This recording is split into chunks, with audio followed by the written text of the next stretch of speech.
the only one who's faithful every day. In the darkest night, you are by my side. I'm never alone because I know I can always trust you. I can always trust you. Every day and every moment, my future, yeah, you hold it. I know it. I can always trust you. I can always trust. I can always trust. I can always trust you. I can always trust. I've got a Savior who will always walk me through whatever comes my way. 'Cause I put my hope and trust in the only one who's faithful every day.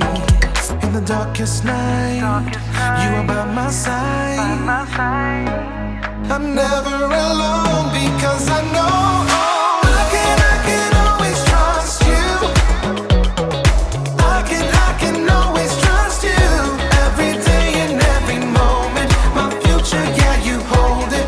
I know it. I can always trust you. I can always trust. I can always trust you. I can always trust you. Every day and every moment, my future, yeah, you hold it. I know it. I can always trust you.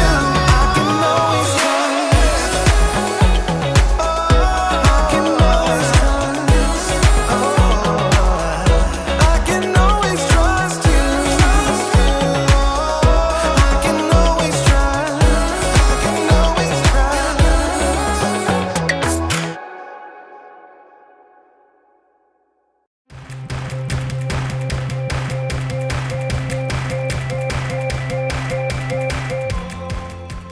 Hey everybody!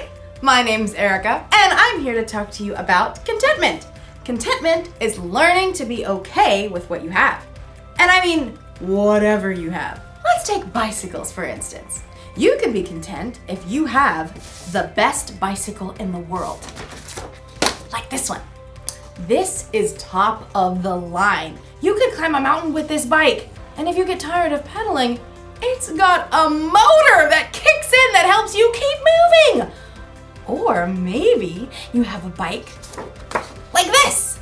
You can be content with an old used bike that's been around the block a few times. It may not shine like a brand new bike, but it gets the job done. But here's something that will really surprise you. That's right.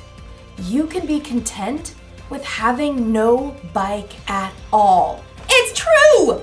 Not everyone in the world has a bike, and lots of those people are quite content without one. In fact, you can be content even if all you have is a box of bike parts. I mean, there's so many uses for a box of bike parts, right? I'm big and you're small. Hey, big guy, are you gearing up for a fight?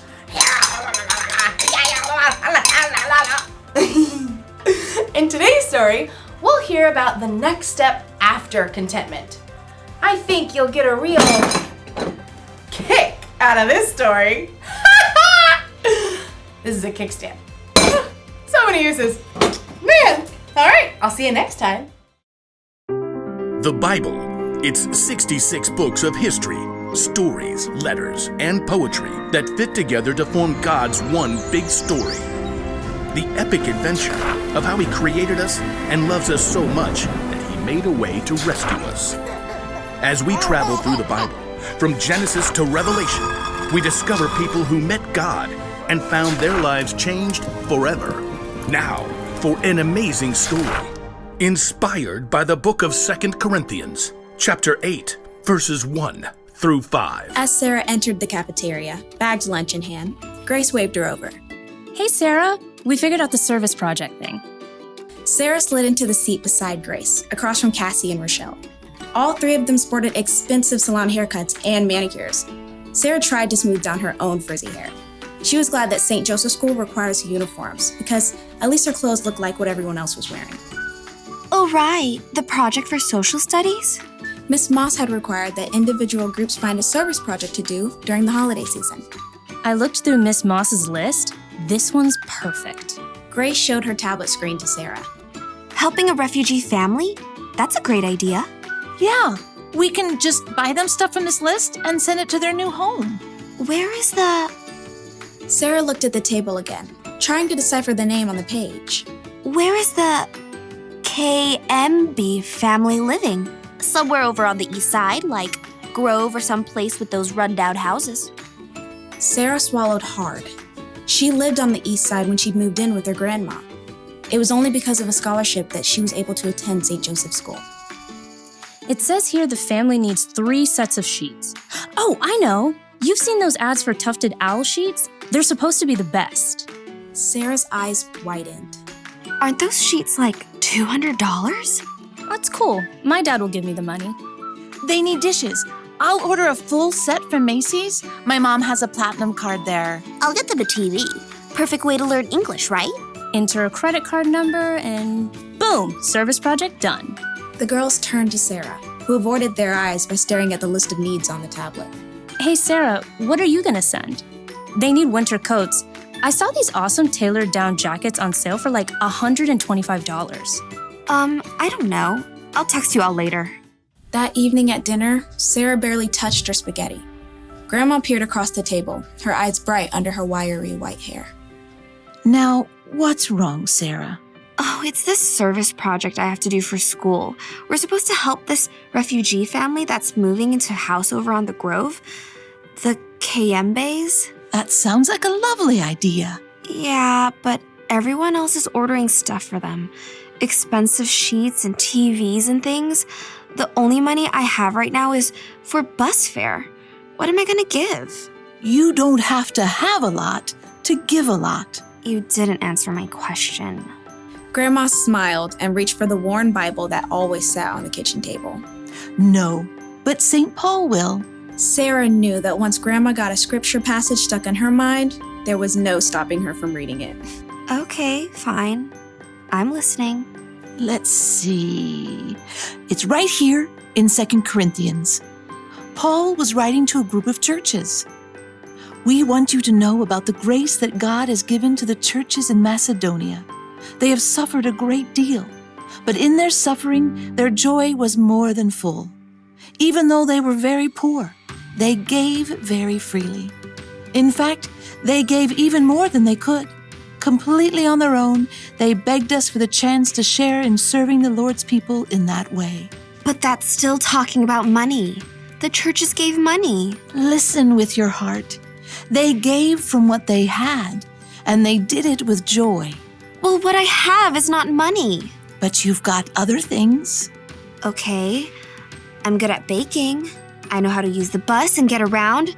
I have time, I guess. Grandma beamed and her face crinkled. All good things. Reluctantly, Sarah smiled back. Okay, I'll make a list. Next morning, Sarah's friends crowded around her locker. Hey, have you decided what you're gonna buy? Well, I thought maybe the Kayembe family needs more than just stuff. Like how? Maybe they need help. You know, like finding the library, figuring out the bus system. Yeah, I don't know anything about that. But I do. And I Googled and found a number for their caseworker. And she said we could help the Kayembes decorate their new home for Christmas. Oh, that's a really cool idea. I found this awesome video that shows how to make Christmas ornaments from salt dough that you shape and bake and paint. You all could come to my place and help. Sure, that'd be great. I mean, it's a tiny apartment kitchen and all. You tell us what to do, we'll do it. Sarah breathed a sigh of relief. Maybe she couldn't send $200 sheets, but she could use her time and creativity, and even her grandma's tiny kitchen, to help welcome a new family to her neighborhood.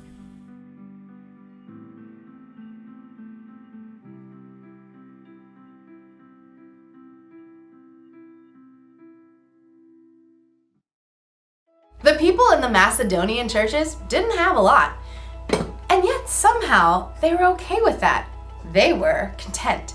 And it was that contentment that made them want to share their time, talents, and resources with others. You see, when you learn how to be content, it makes you really see all the good things you have. You learn to be thankful for what you've been given, and the more thankful you are, the more likely you'll want to share what you have with someone else. Like, maybe I could share these bicycle parts. You know, I'll bet there's a bike somewhere that's falling over somewhere because they need a kickstand. I could give this to that bike.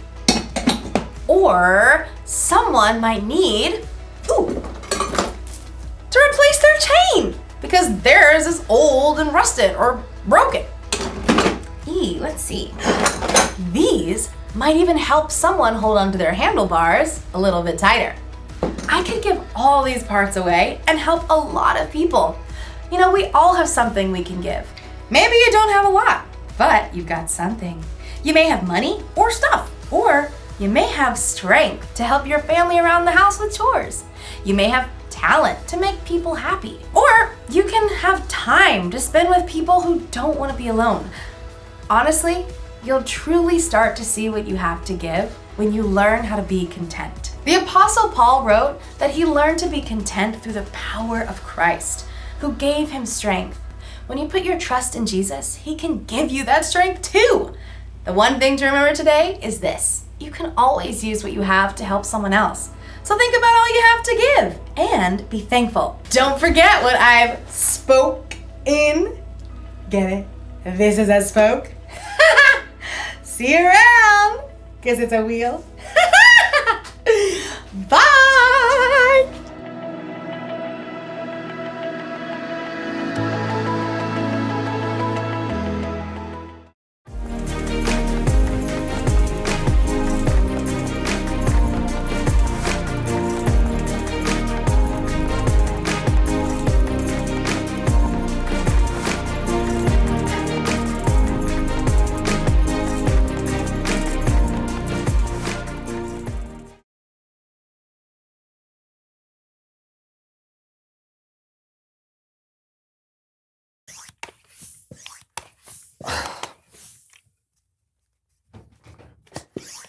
Come on.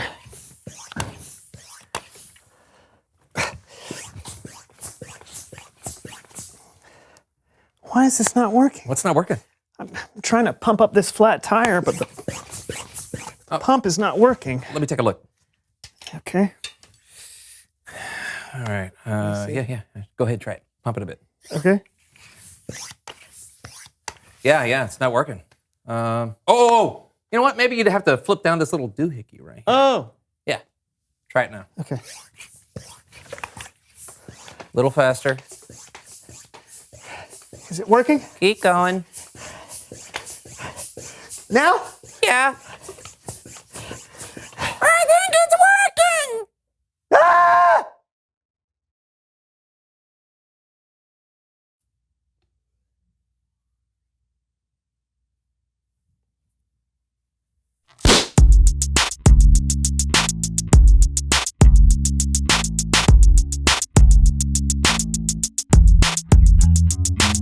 Hey!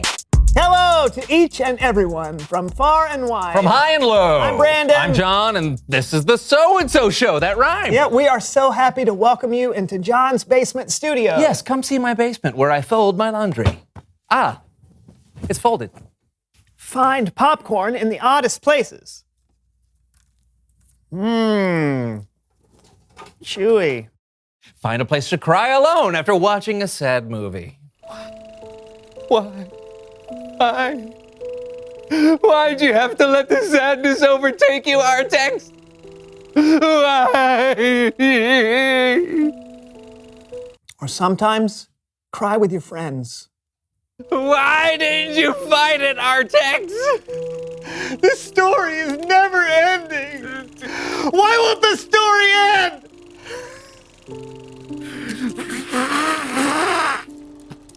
It's so sad. So very sad. We've got a great show today. John, I Yes? must ask, what does the word upcycle mean to you? I'm not sure. Oh, a unicycle has one wheel, a bicycle has two wheels, a tricycle has three wheels. An icicle has no wheels. Oh, true!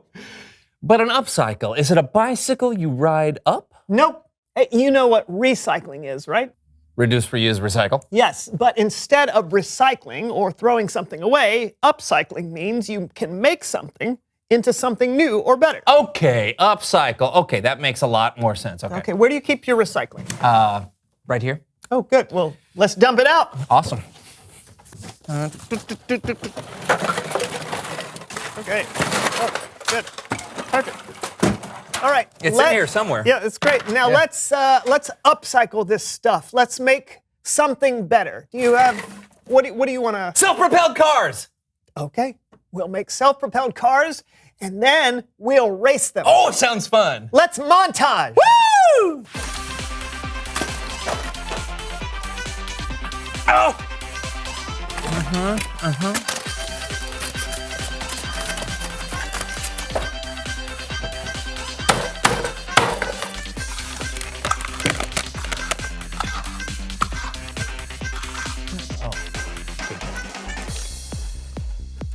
Pretty good, right? Yeah. Oh, yeah. Oh, mine's got a mouse trap. Ooh, dangerous. Hey, Yeah. don't try this at home without supervision, kids. Exactly. You ready to race?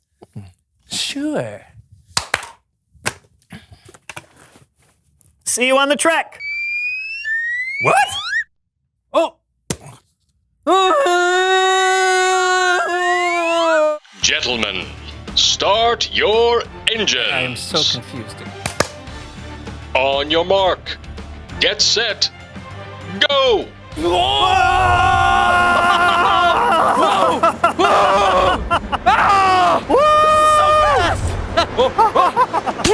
Ow! My mouse trap snapped! Get it off my fingers! Ow! Looks like I won. Upcycling is fun. Yeah, fun. It's Bible story time with Kellen.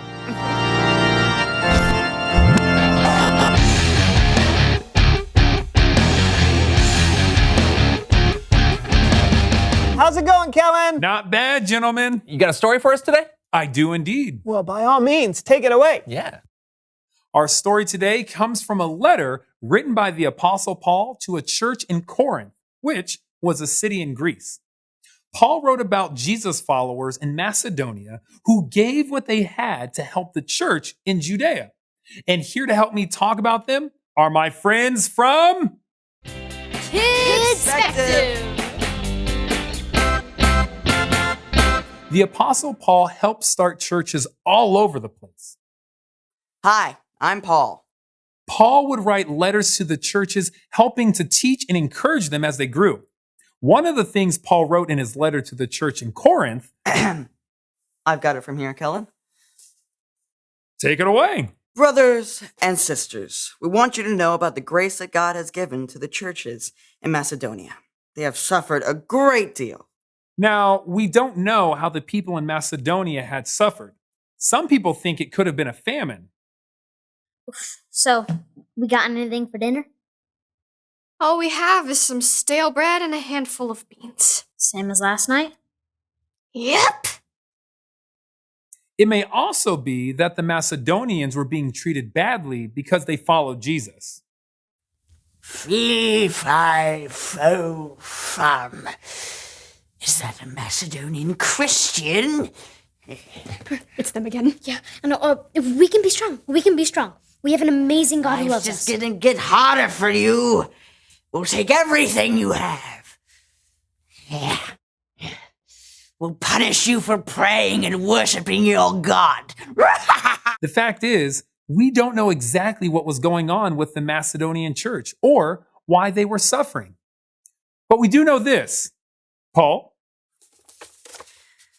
But in their suffering, their joy was more than full. Even though they were very poor, they gave very freely.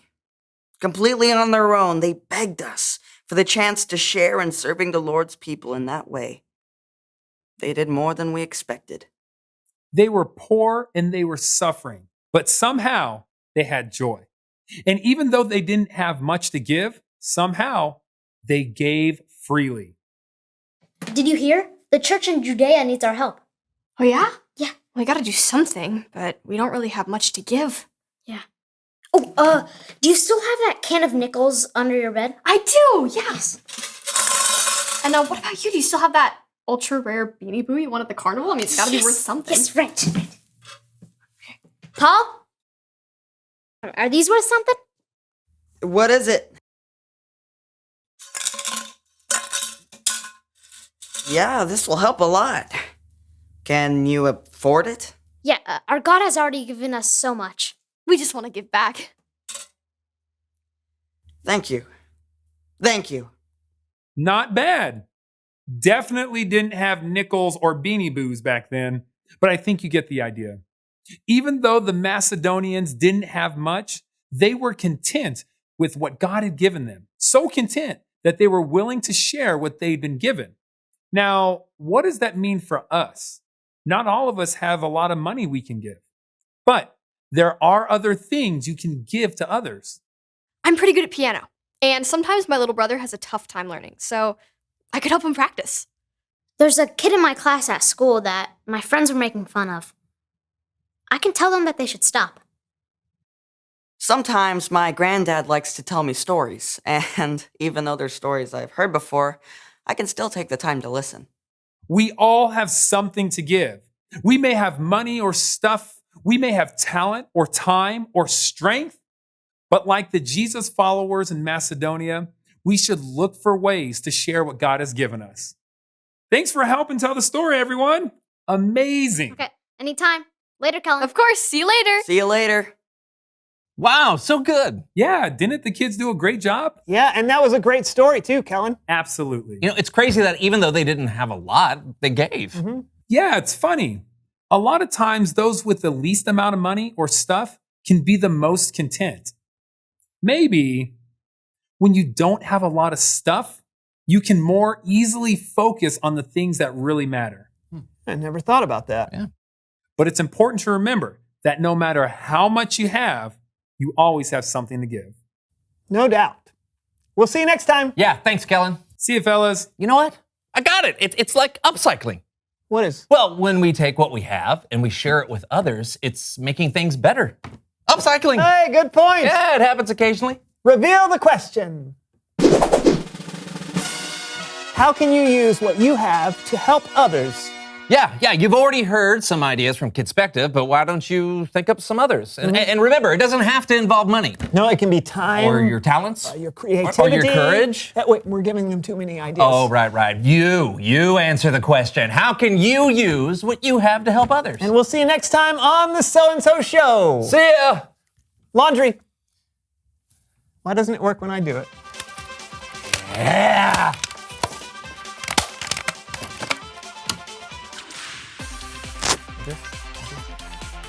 It's not on. It's not even plugged in. Oh, that's why it wasn't working.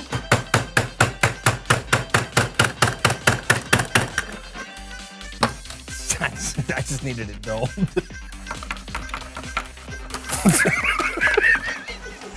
They're doing Charlie Chaplin over there.